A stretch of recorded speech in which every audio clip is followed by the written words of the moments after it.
তাওহীদ। এই তাওহীদের দুইটা রকম, কয়টা রকম? দুইটা পিলার।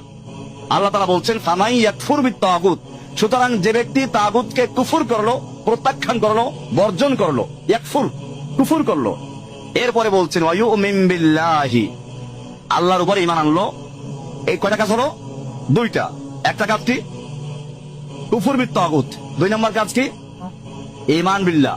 এই দুইটা কাজ দিয়ে করলো। তাহলে প্রথমে কুফর বিত্তাগুত, তাগুতকে বর্জন করা, এরপরে ঈমান বিল্লাহ, আল্লাহর উপর ঈমান আনা। এই দুইটা রকম যে ব্যক্তি পূরণ করলো, এই দুইটা পিলার যে ব্যক্তি নিজের আকীদার উপর গাড়লো, আল্লাহ তাআলা বলছেন ফাকাদ ইসতামসাকা বিল উরওয়াতিল উসকা, সে ব্যক্তি শক্তভাবে ধরলো মজবুত শক্ত হাতলকে।